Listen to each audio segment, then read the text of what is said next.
Okay, welcome back. अभी ये क्या आपका फर्स्ट लेक्चर है कॉर्पोरेट फाइनेंस के ऊपर। It's a subject in semester 2 of MCom part 1। Okay, now this is the first lecture of the subject और इस बार के आपके सब लेक्चर रिकॉर्ड होंगे। ये भी रिकॉर्ड हो रहा है, देखते हैं यहाँ पे। ठीक है क्या? चालू कर दिया रिकॉर्डिंग।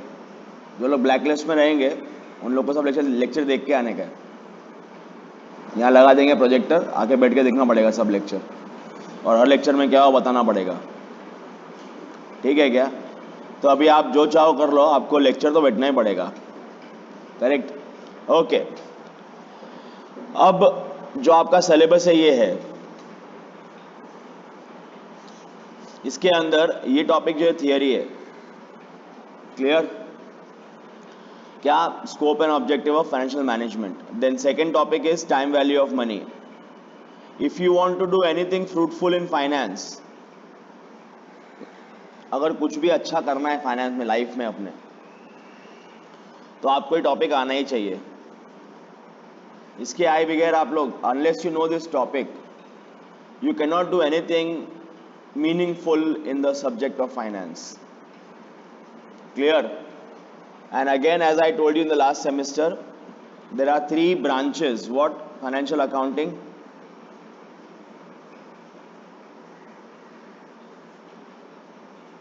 बाद में cost accounting and financial management.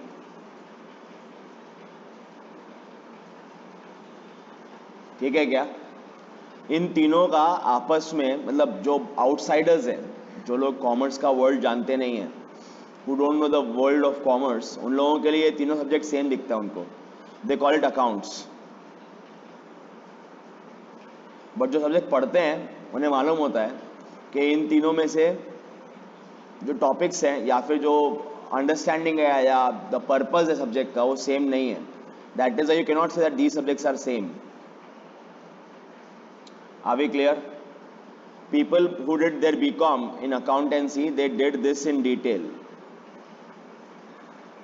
Clear? We did this somewhat in semester 1. ये सेम 1 में हो गया था आपका, और हम लोग क्या करने वाले हैं? We are going to start with this in semester 2. Clear?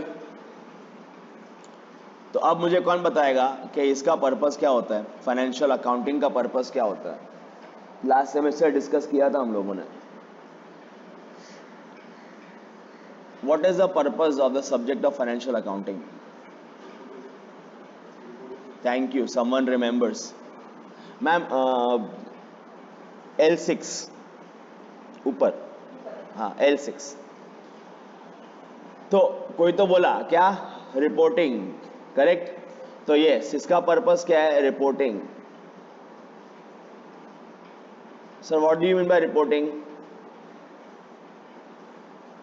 Reporting means जो बिजनेस के मैनेजर्स हैं, जो बिजनेस चलाते हैं, वो लोग अपने मालिक लोग को रिपोर्ट करेंगे using this subject. Using this subject, are we clear with this? Sir क्या मतलब? In a form of a company business, company form of business में, कंपनी फॉर्म ऑफ बिजनेस में शेयर होल्डर अलग होते हैं एंड मैनेजमेंट अलग होते हैं। इंडिया में ऐसा बहुत कम होता है, but in global world that is how it works. Okay, अभी इंडिया में भी ऐसा होने लगा है स्टार्टअप्स में। जो बिजनेस का आइडिया है जिसके पास, जो बिजनेस चलाता है, he doesn't have money, so he requires funding from people who have money so that he can put for, go ahead with his idea. Example like Oyo, example like Paytm, example like Flipkart, example like Byju's. These are big examples where the person who had the idea did not have the required funding to put ahead that idea in commercial world. So he went to people with money. Clear with this?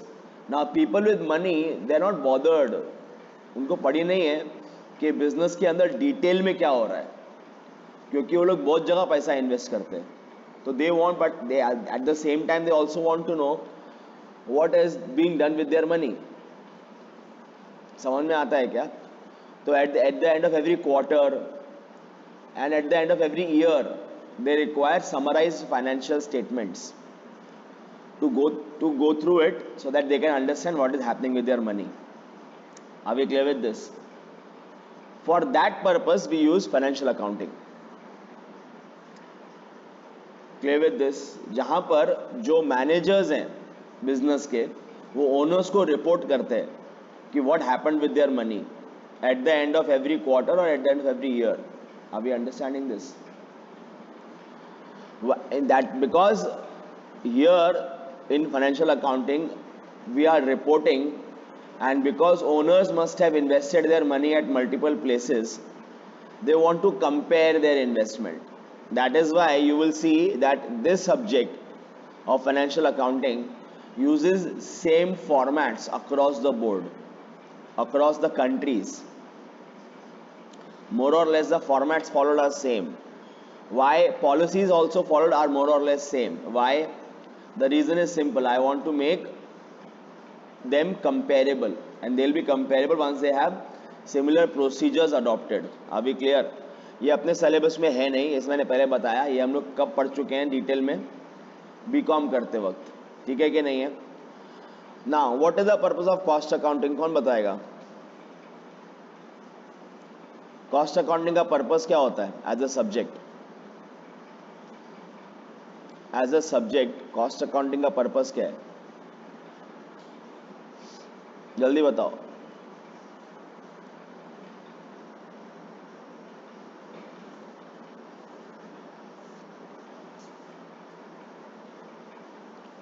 कौन बताएगा? As a subject cost accounting का purpose क्या है? क्या purpose है इसका? पूरा semester निकाल दिया हमने लास्ट. मैं आपसे सिंपल क्वेश्चन पूछ रहा हूं कि पर्पस क्या है सब्जेक्ट का? Understanding cost. तो कॉस्ट तो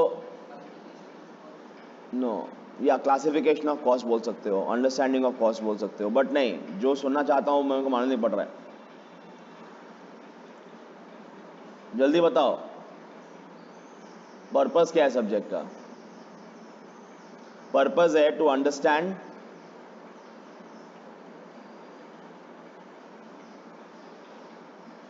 operating efficiency.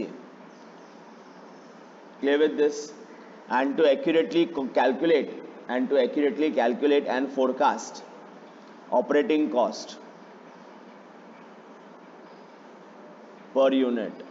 सर जो ऑपरेटिंग कॉस्टिंग किया था वो यही था क्या? अरे नहीं रे, वो ऑपरेटिंग कॉस्टिंग अलग है.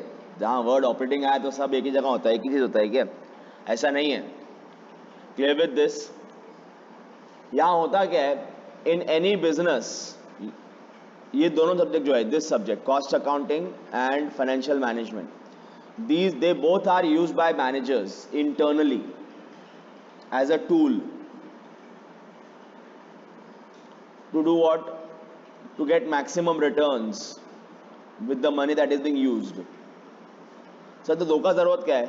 अरे दो का जरूरत इसलिए है कि any business is classified, or any activity of business can be classified into two branches: operating efficiency and financial efficiency. Sir what do you mean? ये मैंने लास्ट टाइम बताया भी था आप लोगों को कि you start a business of restaurant, I start a business of restaurant. Customer को क्या पड़ी है? खाना कितना अच्छा बनता है या सोर्स ऑफ फाइनेंस कौन सा है? आप बताओ. मैडम बताएंगे, वो बता नहीं रहे. फर्स्ट लेक्चर को तो आ रहा है हमारे आज, वो पता नहीं कुछ लिखते बैठ रहे बुक खोल के. क्या इतना मोटा बुक क्या लेके आए मैडम? कौन सा बुक है आपके पास? नहीं उनके पास, आपके पास नहीं, उनके पास.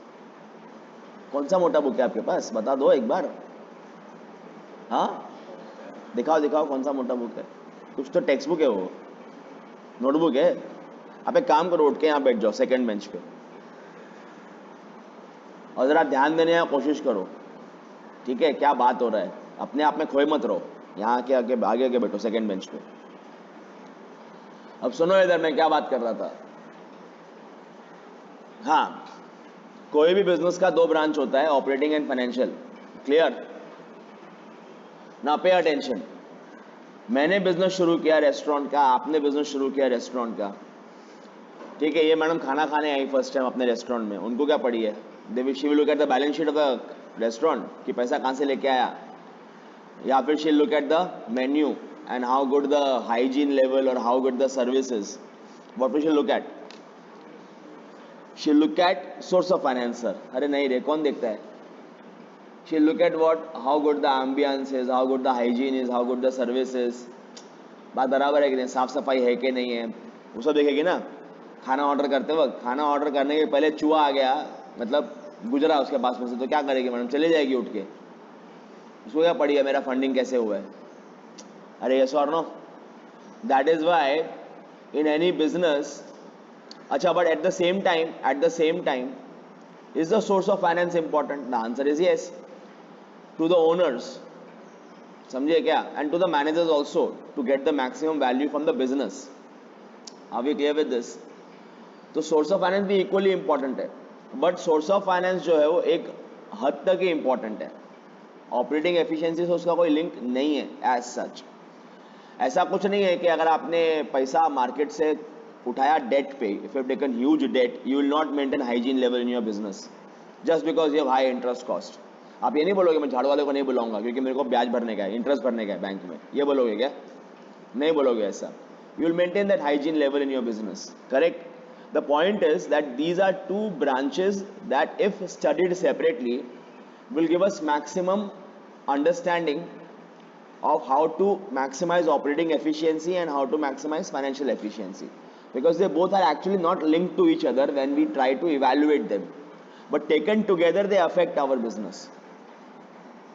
So we have to study them both, but we have to study them separately.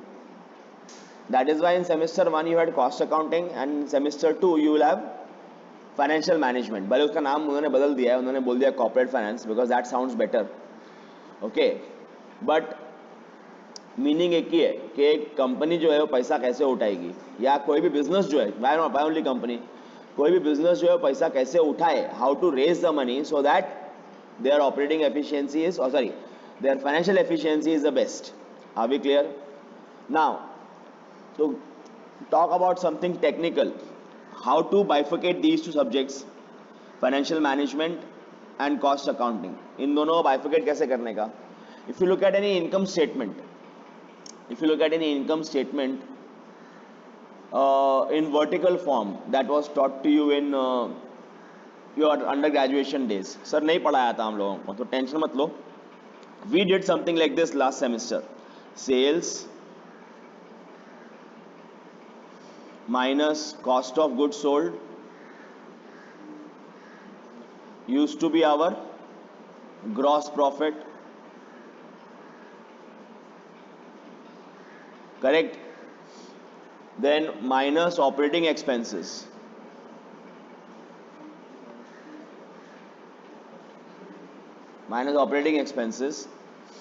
used to be our earning before interest and tax. याद आ रहा है क्या? ये वर्ड अपने अपन ने किया था, it used to be our earning before interest and tax minus interest used to be our earning before tax, clear? Minus tax ये होता है NPAT, net profit after tax. उसके बाद में you pay dividend to preference share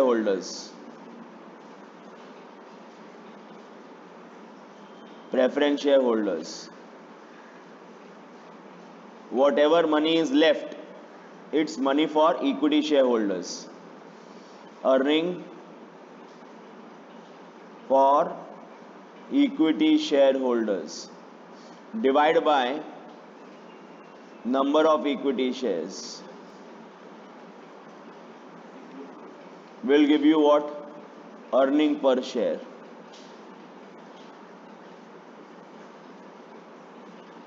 समझ में आ रहा है? Now, as a financial manager, your objective is to maximize this. Why? जब आप अपने इक्विटी शेयर होल्डर्स का अर्निंग मैक्सिमाइज करेंगे तो वो खुश रहेंगे, खुश रहेंगे तो आपकी कंपनी का जो शेयर वैल्यू है वो बढ़ा हुआ रहेगा, it will always be maximum.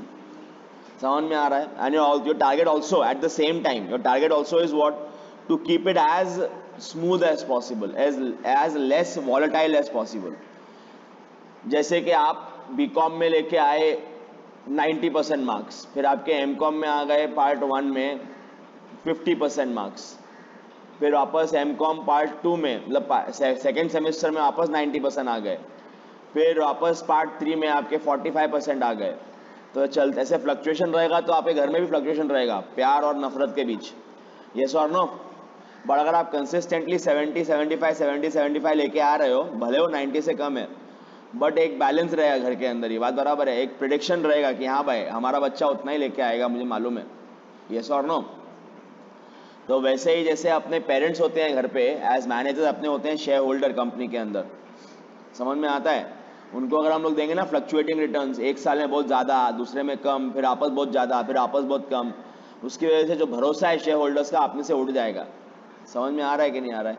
और बिजनेस चलता है सिर्फ भरोसे पे, समझे? उनको अगर भरोसा नहीं होगा ना, if they can not predict your earnings, if they can not understand your earnings, they will be very dicey in investing money with your company, समझे क्या? तो eventual target is to maximize the market value per share, in maximize what, MPS, market price per share, that's the eventual target, but it is linked to this, समझे क्या? जब तक आपका earning अच्छा नहीं होगा और स्मूथ नहीं होगा, तब तक आपका ये प्राइस जो स्टेबल नहीं रहेगा। समझ में आ रहा है कि नहीं आ रहा है? और आप एक कंपनी का मार्केट प्राइस स्टेबल नहीं है ना इक्विटी शेयर का, तो आप एक कंपनी का वैल्यू इतना अच्छा नहीं रहेगा। जब आप नेक्स्ट टाइम जाओगे ना फंडिंग लेने के लिए, तो बहुत भारी पड़ेगा आपको, आपका रिस्क बढ़ जाएगा। समझ में आता है कि नहीं आता है? तो आप क्या चाहोगे कि आपका जो मार्केट प्राइस पर शेयर है वो मैक्सिमम रहे, eight the same time least volatile रहे। समझ में आता है क्या? अब बात करते हैं ये पीएनएल अकाउंट की, ये जो अपना इनकम स्टेटमेंट है इसकी बात करते हैं। हम लोगों ने कॉस्ट शीट पढ़ा था, कॉस्टिंग पढ़ा था, कॉस्टिंग पढ़ते वक्त लास्ट सेमेस्टर कहीं पर भी आपको इंटरेस्ट कॉस्ट आया था क्या? अपन ने बजटरी कंट्रोल किया, वहाँ पे इंटरेस्ट कॉस्ट था। मार्जिनल कॉस्टिंग किया, वहाँ पे इंटरेस्ट कॉस्ट था, except for very few examples, very few, rarely, उसके भी रीजन थे, ठीक है। हम लोगों ने ऑपरेटिंग कॉस्टिंग पढ़ा, वहाँ पर भी इंटरेस्ट बहुत रेयरली आया था, उसका भी रीजन था, बताऊंगा। बट इन जनरल कभी भी कॉस्टिंग सब्जेक्ट में इंटरेस्ट की बात नहीं होती है। अरे क्यों नहीं होती है? क्योंकि मेरा मतलब क्या है कि अगर मैं एक रेस्टोरेंट चला रहा हूँ तो मैं खाने का जो डिश है, जो फूड का डिश बनाने में खर्चा कितना आता है उसको मिनिमाइज कर सकूं और उसका फोरकास्टिंग कर सकूं।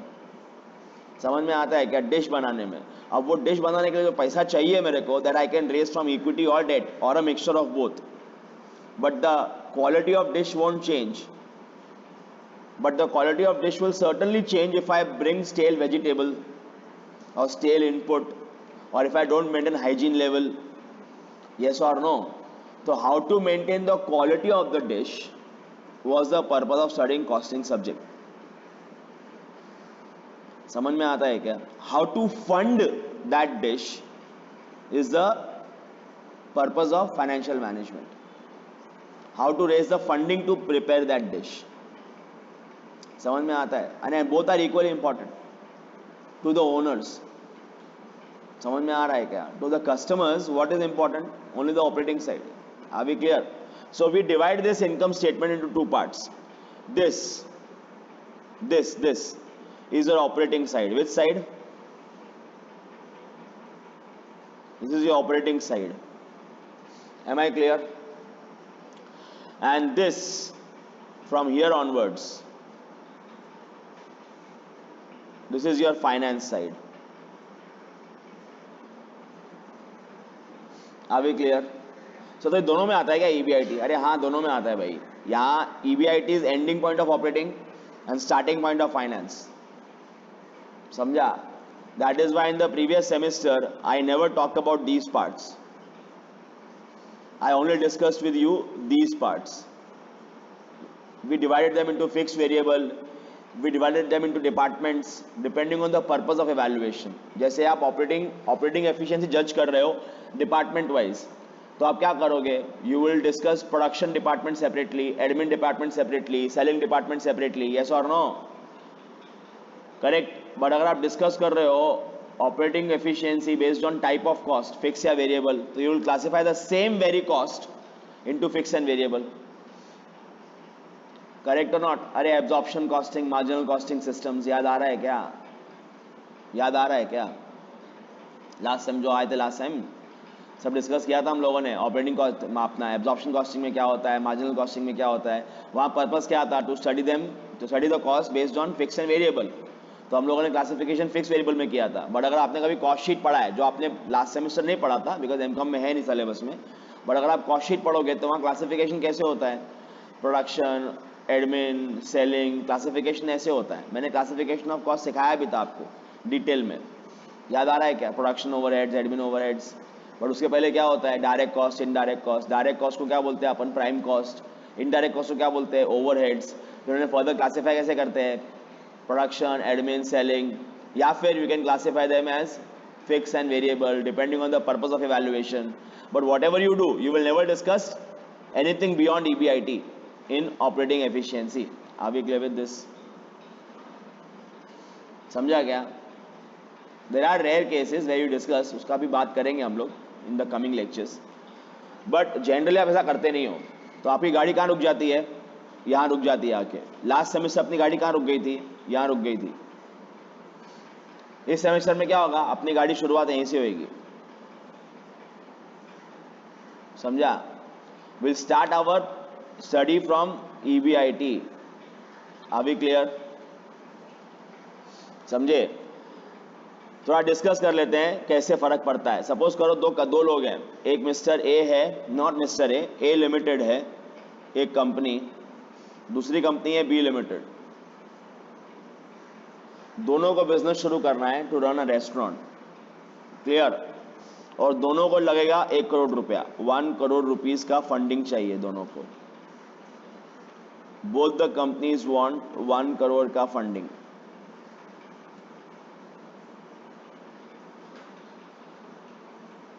क्लियर?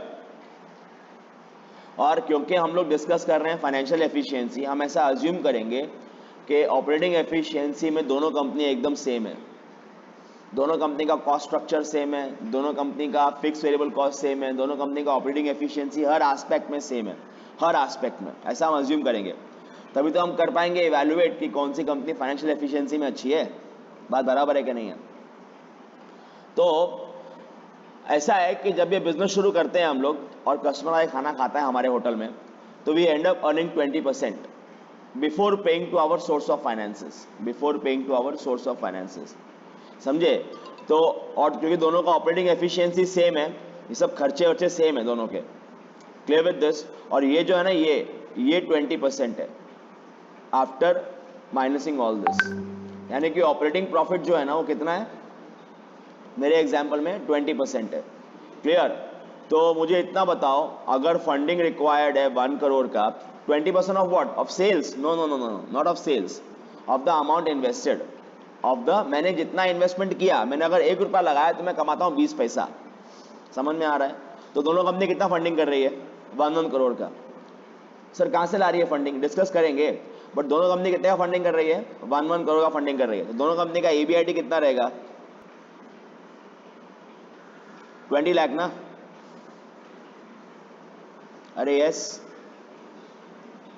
अरे अमाउंट इन्वेस्ट इतना किया, उसका 20%, 20 लाख रुपीस. अब ए लिमिटेड ने क्या किया? उसने इक्विटी रेज किया, equity shares of 80 lakh rupees. ये लाना पड़ेगा ना 1 करोड़. आपको मैं सिंपल भाषा में बताऊं तो, मैं बांद्रा स्टेशन से रिक्शा पकड़ता हूं. एक रिक्शा पकड़ के और मैं उतरता हूं तो मैं क्या देखता हूं? उसको रिक्शा वाले को पूछता हूं क्या रास्ते में कि भाई शादी हुआ है क्या तुम्हारा? हाँ भाई शादी हो गया. बच्चे हैं क्या? हाँ 4 बच्चे हैं मेरे सर, बहुत गरीब हूँ मैं. तो ऐसे केस में मैं क्या उसको 18 रुपया मीटर का 30 रुपया, do I pay him 30 rupees? No, I am not that good यार, I am not that benevolent. बराबर है कि नहीं? I will pay him only by meter. Normal person will do that. Correct और not? We don't indulge into all these questions. ऐसा पूछते हैं क्या हम लोग? सर शादी हो गया? हाँ हो गया. अभी हुआ सर, दहेज में पैसा आया, उससे रिक्शा खरीदा. तो हम लोग कैसा बोलेंगे उसको कि 18 रुपया मीटर होता है, तेरा दहेज में पैसा आया था तो मैं तेरे को 12 रुपये ही देगा. ऐसा बोलते हैं क्या हम लोग उसको? नहीं बोलते ना. We pay by metre and we move ahead. Yes और नो? या लीस्ट बॉरोअर की फंडिंग कहाँ से आया है? बात बराबर है। तो एक रिक्शा, सपोज एक रिक्शा आता है 1 लाख रुपीज़ का, एक रिक्शा आता है 1 लाख रुपीज़ का, तो फंडिंग को बाजू में रखें अगर हम लोग एक बार फंडिंग को बाजू में रखें, तो कहना है से हर एक every person will pay by metre, yes or no? Normally every person will pay by meter in Mumbai. Now every rickshaw wala will have same CNG cost, every rickshaw will have same maintenance cost. So on an investment of 1 lakh they will end up earning same amount of money before paying to their source of finance, suppose that percentage is 15%, so every person will end up earning, every rickshaw will end up earning how much? 15,000 rupees. अरे yes or no? 1 lakh रुपए के funding पे 15%, 15,000. अब उसने funding कैसा लेके आया है? Based on that he will pay his interest, या फिर he will pay his equity shareholders if he has raise money via equity shares. Yes और नो? अब समझ में आया मेरा एग्जांपल? वैसे कस्टमर खाना खाने आएगा तो डिश तो सेम ही लेगा, मेरा कॉस्ट स्ट्रक्चर सेम है, तो जो पैसा कमा रहा है रेस्टोरेंट ए वही पैसा कमाएगा रेस्टोरेंट बी. अरे यस और नो? करेक्ट. तो सपोज करो रेस्टोरेंट ए ने 80 लाख, उनको पैसा चाहिए 1 crore to start the business, उसमें से उन्होंने 80 लाख रेज किया वाया इक्विटी शेयर्स, एंड बाकी रेज किया 10% डेट से. वो एक बैंक के पास गए और बैंक को बोला मेरे को कर्जा चाहिए, और बैंक ने बोला मैं तेरे से 10% का इंटरेस्ट लूंगा. तो कितना आया? 20 लाख बैलेंस उसने रेज किया डेट से. बी जो है बी, उसने पता क्या किया? बी ने सिर्फ 30 लाख रेज किया इक्विटी से, और बाकी 70 लाख जो रेज किया वो डेट से रेज किया, 10% डेट. क्लियर? और दोनों ने ये जो किया ना, ये अमाउंट, इसको बोलते हैं कैपिटल एम्प्लॉयड. इसको बोलते हैं क्या? Capital employed. ये कैपिटल एम्प्लॉयड को इन्होंने इन्वेस्ट कर दिया किधर? बिजनेस में. उस पर उनको रिटर्न्स आया, कितना आया? 20%, 20 लाख. अब उसमें से वो लोग क्या करेंगे रे? ये फॉर्मेट दिखता है क्या यहाँ पे? उसमें से वो लोग क्या करेंगे? पहला इंटरेस्ट पे करेंगे ना, बात बराबर है, माइनस इंटरेस्ट. इंटरेस्ट कितना पे करेंगे? ये कितना पे करेगा? 2 लाख. करेक्ट. और ये कितना पे करेगा? 7 लाख. करेक्ट. तो कितना पैसा बचेगा इसके पास? 18 लाख. और कितना बचा? इसका कितना बचेगा बताओ? 13 लाख. सपोज करो ये हो गया अपना ईबीटी. सपोज करो टैक्स रेट जो है वो 50% है, नॉट 50, चलो 40 लेंगे. 40% टैक्स रेट है, तो कितना आएगा बताओ? 7,20,000 आएगा. करके देख लो, भले कर लो, कैलसी लाए हो क्या? कितना आ रहा है बताओ? 720 आ रहा है क्या? 720 आ रहा है. तो कितना हो गया? ये हो गया 10,80,000. 720 आ रहा ना हर एक को? कितना आ रहा है ये? 10,80,000. करेक्ट. और ये कितना भरेगा? 5,20,000. तो कितना आ गया बताओ? कितना आ गया ये? 7,80,000. ये आ गया NP80. और कोई प्रेफरेंस शेयर होल्डर्स तो है ही नहीं, तो प्रेफरेंस डिविडेंड तो होगा ही नहीं. सारा पैसा किसको जाएगा? इक्विटी शेयर होल्डर्स हो जाएगा. तो who will answer me? Who want more money, A और B? Who earned more money? Who is more profitable? Who has higher profits? A or B? Who has higher profits? A or B? Who's better? Who's efficient in his business? A or B?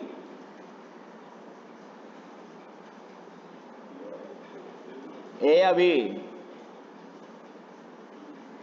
अगर आप A के shareholder हो तो you are better off, या B के shareholder हो तो you are better of?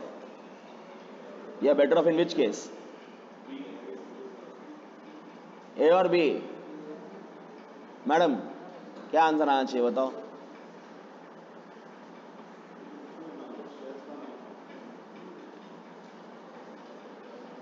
हाँ, B. Why B?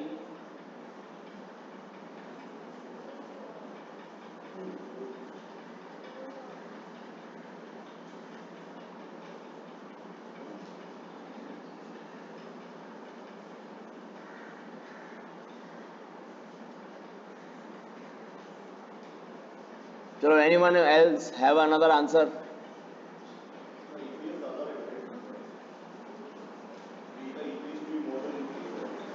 बी का EPS more than A. Suppose करो एक शेयर जो है 10 रुपए का है, तो divide by number of shares, divide by number of shares कितना आया? 8 लाख आएगा ना। नंबर ऑफ शेयर 8 लाख आएंगे ना, 80 लाख का। और यहाँ कितने आएंगे? 3 लाख। डिवाइड करो जरा, 10 लाख 80 डिवाइड बाय 8 लाख करो।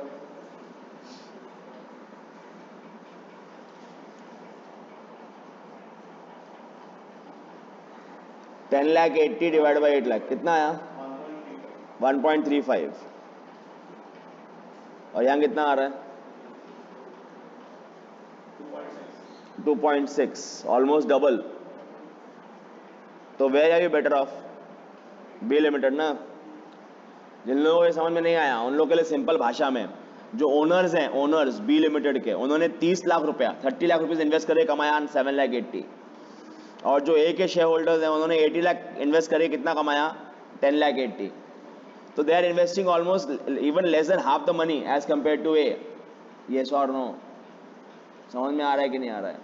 सो आधे इन्वेस्टमेंट में they are earning more than half. नहीं समझ में आया ना?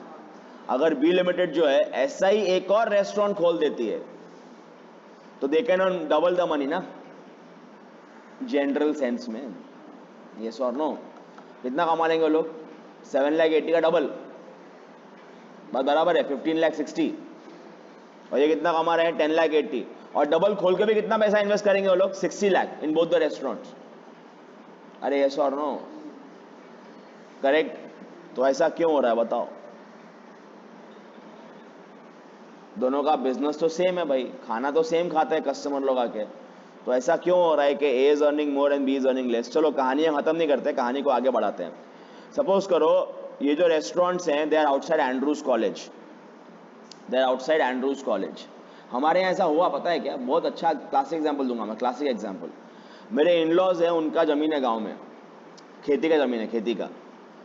तो क्या हो गया ना, एक कॉलेज खुला, एक कॉलेज उनको अप्रोच किया, इंजीनियरिंग कॉलेज, और बोला कि सर ये जो लैंड है हमको बेच दो। बोले क्या करोगे? सर हम यहाँ पे कॉलेज बनाएंगे इंजीनियरिंग का। I am giving a real example. तो बोले ठीक है बनाओ आप कॉलेज, जमीन बेच दिया, पैसा अच्छा आया तो कुछ तो करेंगे ना। पर वो लोग पहले किसान थे तो कुछ तो करेंगे। तो उन्होंने क्या सोचा, दिमाग लगाया, बोला कॉलेज के बच्चे हॉस्टल में पढ़ने आते हैं, इंजीनियरिंग के खास करके, तो खाना ना खाए तो they will eat have food somewhere ना। तो उन्होंने अपना एक रेस्टोरेंट खोल दिया। समझ में आ रहा है? एक रेस्टोरेंट खोल दिया।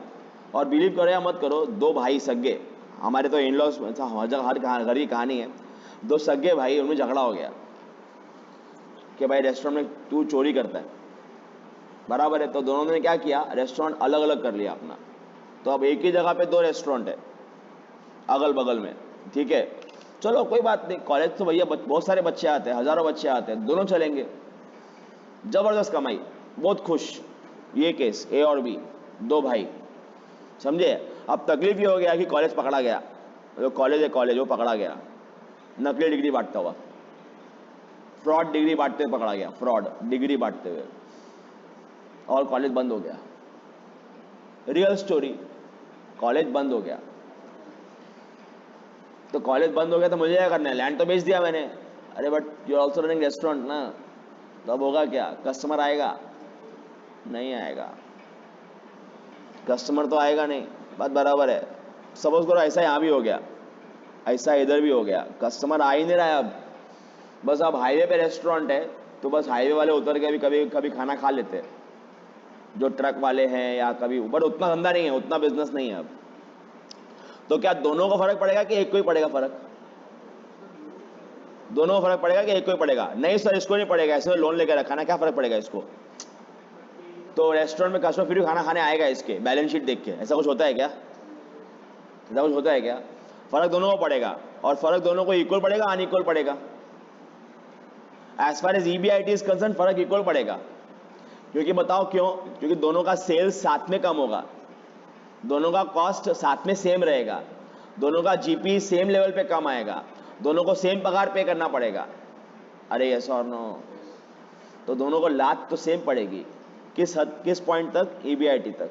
बात बराबर है। सपोज करो लात ऐसी पड़ी कि the returns were only 8%। How much? 8% of capital employed. 8। तो how much will A earn? 8 lakh. अरे 1 करोड़ का 8%, यस और no? How much will B earn? 8 lakh. समझ में आ रहा है? दोनों का बिजनेस साइज तो सेम ही है। साइज कैसे मालूम पड़ता है? ये देख के पैसा कितना इन्वेस्ट किया है। दोनों कितना कमाएंगे? 8 लाख कमाएंगे। बैंक छोड़ देगा उनको जिससे कर्जा लेके रखा है कि मैं तुम लो मत दो, लोन मत दो, जाने दो, ऐसा नहीं ना। They will pay same interest. 2 lakh and what? 7 lakh. तो ये कितना हो गया? 6 लाख। और ये कितना हो गया? 1 लाख। और कितना आएगा टैक्स? कितना आएगा? 6 4 जा 24, 2 लाख 40 का टैक्स आएगा। गवर्नमेंट भी क्या बोलेगी? छोड़ देगी गवर्नमेंट उन लोगों को? नहीं, जितना कमाया उसका 40% मेरा है, देने का मेरे को। गवर्नमेंट ऐसा बोलेगी ना। तो कितना रह गया? 3 लाख 60। यहाँ कितना आया? 40। तो कितना रह गया? 60। तो नंबर ऑफ शेयर भी सेम रहेंगे ना, 8 लाख। और यहाँ कितना आएगा? 3 लाख। तो व्हाट इज द ईपीएस रे, earning per share? 3 lakh 60 divide by 8 lakh कितना आया? 0.45। और यहाँ कितना आ रहा है? 45 आ रहा है इधर। वापस करके देख। 45 आ रहा है। और यहाँ कितना आ रहा है? 3 lakh by 60, 60 by 3 lakh, 0.2। Now who is better off, A या बी? ए ना। पहले कौन बेटर ऑफ था? बी। तो आप मुझे बताओ ना कि मुझे क्या करना चाहिए, मतलब कौन से कंपनी में पैसा इन्वेस्ट करूं मैं? हो क्या रहा है ये? क्यों ऐसा हो रहा है कि ए का वाट, मतलब A is better off in this case? Why is this happening? इसका जड़ किधर है? जड़, इसका रूट कॉज क्या है? पैसा कहां से आ रहा है? मेरे को और पैसा, आई वांट अ पैसा answer which is very precise. Board पे मैं कहां पॉइंट करूं? पूरे बोर्ड पे यहां पर मैं कहां पॉइंट करूं कि मिस्टेक किधर है, प्रॉब्लम का रूट कॉज किधर है?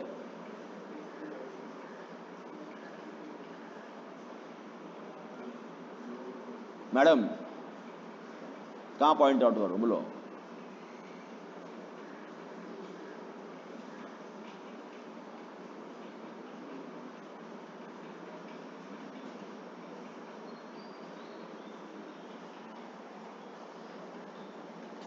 हम लोग ये फॉर्मूला पढ़ रहे हैं क्या? कोई सम सॉल्व कर रहे हैं क्या? ये रियल लाइफ सिचुएशन है कि नहीं है? है कि नहीं है रियल लाइफ सिचुएशन?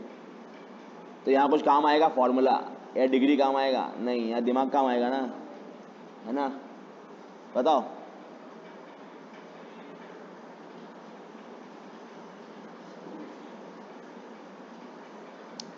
जल्दी बताओ, रूट कॉज क्या है? हाँ, इंटरेस्ट। कौन सा इंटरेस्ट? ये वाला इंटरेस्ट यहाँ पे ना रे, यहाँ पर। ये रूट कॉज है। ये फंडिंग कितने पे किया है? 10% पे 10% फंडिंग किया है ना। सुनो रे, सुनो कहानी सुनो। 10% फंडिंग किया है, बात बराबर है। वो 10% का फंडिंग कितना है? 20 लाख रुपया है। और यहाँ कितना? 70 लाख। किसने फंडिंग ज्यादा किया है 10% पे? ए ने या बी ने? बी ने। पैसा उठाया बैंक से, पैसा अपने अकाउंट में आ गया, एसएमएस आया अपने को 20 lakh credit to your account. अपन ने उसको इन्वेस्ट कर दिया बिजनेस में। कमाया कितना रे? यहाँ कितना कमा रहे हैं अपन दोनों केस में? दोनों कंपनी कितना कमा रही है इधर? They both are earning 20%। यानी कि फंडिंग उठाया कितने पे? 10% पे। इन्वेस्ट कितने पे किया? तो बाकी 10 किधर गया? सरकार ने अपना हिस्सा लिया 4% का, 4% का। सर 4% कहां से आ गया? 10% का 40%, 4% लिया। फिर भी मेरे को बचा ना 6%। I got 6% in my pocket. I got 6% in my pocket, yes और नो? अरे but 6% extra in my pocket. जो मैंने पैसा इन्वेस्ट किया था उस पर तो कमाई रहा हूं 20%। जो पैसा मैंने इन्वेस्ट किया था I am earning 20% on that, और जो मैंने बैंक से लेके आया था उस पर भी आई एम अर्निंग 20%, यस और नो। बट मजे की बात यह है कि जो बैंक से लेके आया मैं बैंक को सिर्फ कितना दे रहा हूँ, 10%। बात बराबर है। और बाकी जो 6% है जो मेरा प्रॉफिट है 10%, उसका 40% जो है मैं दे रहा हूँ गवर्नमेंट को, बाकी 6% is going in my pocket ना, बाकी 6% is going in my pocket, yes और नो। लॉन्ग स्टोरी शॉर्ट रे, ये 10% पैसा उठाया और 20 पे इन्वेस्ट किया, ये समझ में आता है क्या कि समझ में नहीं आता है? मैडम लास्ट बेंच, समझ में आ रहा है नहीं समझ में आ रहा ना? अरे भाई आपने पैसा मार्केट से लाया, पैसा लाया मार्केट से, पैसे को पैसा मत समझो, पैसे को समझो जैसे आप रेस्टोरेंट में खाना खाने के लिए क्या लेके आते हो, भाजी लेके आते हो, भाजी लेके आते हो ना बनाने के लिए, you to make the dish you make you bring vegetables, to make the restaurant you will bring money. तो जैसे डिश बनाने के लिए क्या लगता है input, vegetables and masala and chicken and what not, yes और नो। वैसे रेस्टोरेंट बनाने के लिए क्या लगता है इनपुट, पैसा लगता है, पैसा, मनी। समझ में आता है क्या? तो दोनों है तो इनपुट ही, करेक्ट। ए ने वो इनपुट रेज किया, 10% पे ओनली 20%, यानी कि 20 लाख रुपीस। बट बी ने कितना रेज किया, 70 लाख रुपीस रेज किया रे, यानी कि मेजर फंडिंग सस्ते में लेके आया ना वो। और फिर उसने वो पैसा से क्या किया, चालू किया रेस्टोरेंट। फिर आप खाना खाने गए उस रेस्टोरेंट के अंदर, आप खाना खाते हो तो देखे नहीं सोर्स ऑफ फंडिंग, आप खाना खाते हो क्या देखे, कितना अच्छा रेस्टोरेंट है, और दोनों रेस्टोरेंट इक्वली अच्छे हैं, तो आप दोनों को सेम पैसा दोगे ना। आपने दोनों में, आप हॉस्टल में पढ़ने गए हो तो दोनों को सेम पैसा दोगे ना, आप खाना खाने बैठोगे तो दोनों ने कितना कमाया, 20% कमाया। जब आपको डिश बेचे कितना कमाया, 20% कमाया। बैंक को कितना दिया, 10% दिया, तो बाकी पैसा किधर गया, ओनर्स के पास, इन लोगों के पास गया ना। अरे यस और नो, तभी तो डिवाइड कर रहा हूं मैं, 10,80,000 बाकी पैसा यहाँ पे है ना, which is being divided by share holders. अरे यस और नो। तो ए क्या कर रहा है, ये जो खेल खेल रहा है 10% एक्स्ट्रा का, कितने में खेल रहा है सिर्फ 20 लाख पे। बी कितने में खेल रहा है वो खेल, 70 लाख पे खेल रहा है। तो ऑब्वियसली बात है प्रॉफिट किसको ज्यादा होगा, बी को ज्यादा होगा। बात बराबर के नहीं? बट जब फंडिंग तो जब कस्टमर चला गया अपना, व्हेन कस्टमर वेंट अवे, रूठ गया आपने से कस्टमर, क्योंकि कॉलेज बंद हो गया, बच्चे आते नहीं अब खाना खाने के लिए, बैंक क्या छोड़ देगा अपने को। तो we are earning now only 8% on 1 crore, on 1 crore we are only earning how much, 8%। पर बैंक अपने से कितना ले रहा है, सेम 10% ले रहा है। Now we have to pay 2% extra out of our pocket, and A has to pay that 2% extra only on 20 lakh, whereas B has to pay that 2% extra on 70 lakh. तो ज्यादा वाट किसका लगेगा, ज्यादा वाट किसका लगेगा, बी का लगेगा ना। यानी कि क्या थ्रेशोल्ड क्या है, थ्रेशोल्ड 10% है। जहां 10% ज्यादा कमाएंगे, ज्यादा, if you earn more than 10% आपका फायदा है, if you earn less than 10% आपका लॉस है। तो जब आप ज्यादा कमा रहे थे, when you are earning more than 10, यानी कि 20% यू आर अर्निंग, याद है 20%, तो ऑब्वियसली बात है जिसने ज्यादा फंडिंग लिया है सस्ते में, ज्यादा फंडिंग किसने लिया सस्ते में लिया है, बी ने लिया है ना, they will earn more money. अरे यस और नो, जो हो भी रहा है इधर, अरे यस। और अगर कम कमाया तो जिसने, अगर कम यानी कि 8% कमाया, जिसने ज्यादा फंडिंग महंगे पे लेके रखा है उसका वाट लगेगा। बात बराबर है कि नहीं है? यानी कि ए के केस में, ए के केस में प्रॉफिट कम है बट रिस्क भी कम है, बट बी के केस में प्रॉफिट ज्यादा है बट रिस्क भी ज्यादा है। बात बराबर है कि नहीं है? बट हर एक को खुजली है जिंदगी में ज्यादा पैसा कमाने की, more money, to earn more money, yes और नो। तो खुजली को मिटाने के लिए अपन इन्वेस्ट करेंगे बी में, और अगर बिजनेस फ्लक्चुएशन हुआ तो अपना वाट लग जाएगा। बात बराबर है? तो आपको कमाई करने का ज्यादा इच्छा है तो आपका रिस्क ही बढ़ेगा ना। तो ये रिस्क किसकी वजह से बढ़ रहा है रे, डेट की वजह से बढ़ रहा है। जहां तक कहानी थी ईवीआईटी की तो सेम ही है ना, यानी कि अपने को कॉस्टिंग से आंसर नहीं आने वाला कि रिस्क किधर ज्यादा है as a owner of the company. अगर आपको शेयर्स खरीदने किसी कंपनी के अंदर, if you are looking to buy say 500 shares, छोटा मोटा आप इन्वेस्टमेंट करने का है आपको, तो आपको कहाँ पर कौन सा कंपनी अच्छा लगेगा बताओ, ए या B? Sir I would like to have B, और कॉलेज बंद हुआ तो क्या होगा, तेरा वाट लग जाएगा। Then sir I would like to have A, but college चलता रहेगा तेरा वाट लग जाएगा, तो तेरे को दिखेगा अरे यार मेरा अर्निंग आधे से भी कम है। यस और नो? तो क्या करे सर? अरे इसको ही तो बोलते हैं टू जज operating efficiency separately and financial efficiency separately and have a can balance in between the two. Sir what I will do is I invest some money in this, some money in this. Very good, very good. अब दिमाग वाला काम किया तूने, समझा क्या? अब दिमाग वाला काम किया तूने, बराबर है कि नहीं है? तो सर थोड़ा थोड़ा आई विल गेट, थोड़ा थोड़ा हर एक का मिलेगा मेरे को। यस और नो? अगर बिजनेस अच्छा बिजनेस हुआ तो I will earn some money more, अगर लॉस भी हुआ तो मेरा रिस्क कम है सर। इसको बोलते हैं क्या? डाइवर्सिफिकेशन। बात बराबर है, अपने सिलेबस में है नहीं वैसे वो तो, बट अगर सोचने वाला है तो सोचने की कोई लिमिट नहीं होती है भाई। बात क्यों करें सिलेबस की? बात बराबर है कि नहीं है? तो पढ़ते भी हम लोग फाइनेंस पढ़ते वक्त, किसने पढ़ा रहेगा तो जिंदगी में आज तक, के diversification, don't put all your eggs in one basket, है ना? डाइवर्सिफिकेशन करने का बात बराबर है आपका, सही बात है, no doubt about it. Okay, but the point is if you are only investing in A और only investing in B, A के अंदर रिस्क कम है बट रिटर्न्स भी कम है, बट बी में रिस्क ज्यादा है बट रिटर्न्स भी ज्यादा है। बट और जो रिस्क का सोर्स है वो क्या बिजनेस है क्या, कि किस type of, in which type of business you are working, या फिर it is source of financing? Source of financing. In my example actually में source of risk are both. यहाँ पे सोर्स ऑफ रिस्क बिजनेस भी है कि college, मेरा जो बिजनेस है वो कॉलेज पे डिपेंडेंट है। यस और नो? पर सपोज करो कोई ऐसा बिजनेस है जहाँ प्रॉफिट होगा ही होगा, जहाँ कस्टमर आएगा ही आएगा, टेलीकम्युनिकेशन, ना कस्टमर को आना ही आना है, तो रिलायंस फंडिंग किससे करेगा? डेट से करेगा, जो किया भी उन लोगों ने। हैवी फंडिंग उनका कहां से हुआ था? डेट से हुआ था। समझ में आ रहा है कि नहीं आ रहा है? तो source of, long story short, source of finance does the will the source of finance affect the profit of the owner of the company? The answer is yes. Proof आपके सामने है। Are we clear with this? तो हमें क्या पढ़ना है इस semester के अंदर? In this semester you have to study what is the, how to first calculate the cost, how to first calculate the cost of funding, how to first calculate the cost of funding, then how to understand the risk of funding. समझे क्या? how to understand the risk of funding, clear, and how it affects the value of our company. हमें ये पढ़ना है।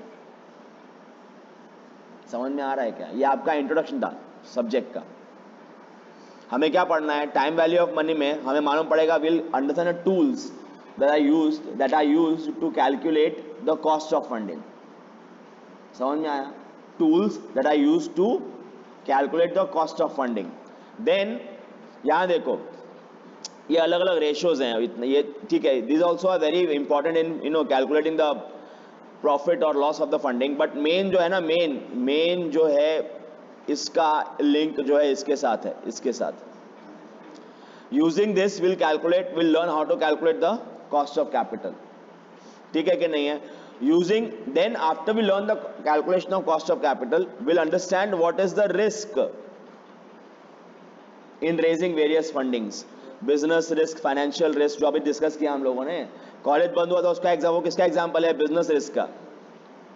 But will it affect the financial risk? Yes. अगर आपने जो पैसा उठाया था मार्केट से, डेट पे उठाया था बहुत ज्यादा, और कॉलेज बंद हो गया, तो इसका इंपैक्ट यहाँ ही पड़ने वाला है। बात बराबर है कि नहीं है? अभी जो डिस्कस किया अपन ने एग्जाम्पल, तो will also study the financial risk part. Clear with this? And what debt versus equity financing कैसे करते हैं, टाइप ऑफ लेवरेजेस, लेवरेज का फर्क क्या, मतलब how leverage affects the business के रिस्क, हाउ टू इवैल्यूएट। अगर अपने को इंसान को समझ में क्या आता है? नंबर्स। तो अगर मैं रिस्क को क्वांटिफाई कर पाऊं, तोल पाऊं, क्वांटिफाई करके बात कर सकूं कि भाई यहां पे रिस्क ज्यादा है, यहां पे रिस्क कम है, तो बड़ी अच्छी बात हो जाएगी ना। अरे यस और नो? तो लेवरेज वही करता है, लेवरेज रिस्क को क्वांटिफाई करता है, बताता है आपको कि नंबर्स देख के कैसे मालूम पड़ेगा कि रिस्क कहां पे ज्यादा है। क्लियर?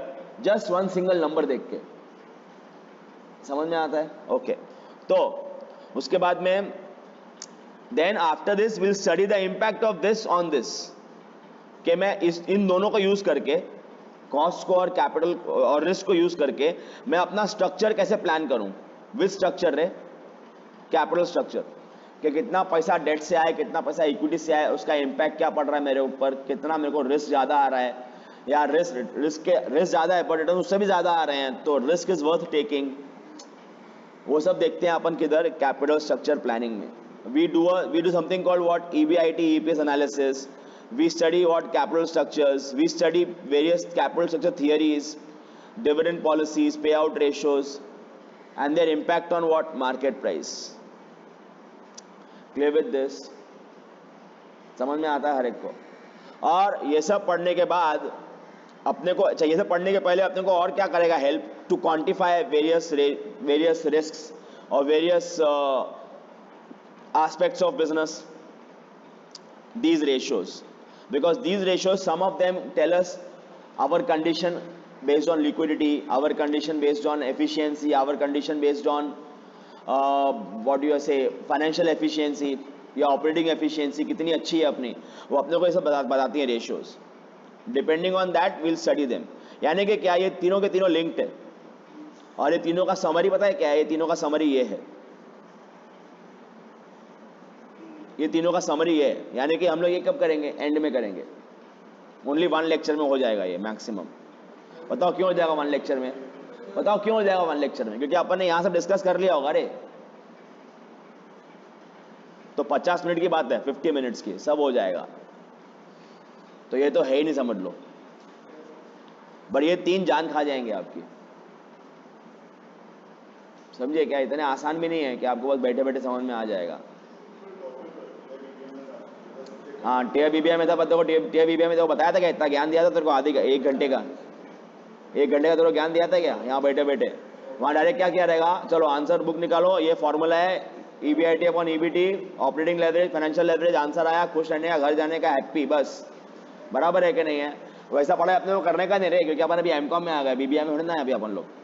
क्लियर? मुझे मालूम है पढ़ाई कैसे होती है, अरे आई नो एवरीथिंग। मैं वहीं से पढ़ के निकला हूँ। मैं बीबीआई नहीं किया हूँ, मैं बीकॉम किया हूँ, मुझे वो बहुत अलग है। हमारे टाइम बीबीआई था ही नहीं, शुक्र नहीं था, ठीक है? क्योंकि जाने दो, we will not go on that road, why to waste time. तो point is we will not study the, you have done studied from year last semester पढ़ाई क्या रहेगा, तूने कॉस्टिंग भी क्या रहेगा बीबीआई के अंदर।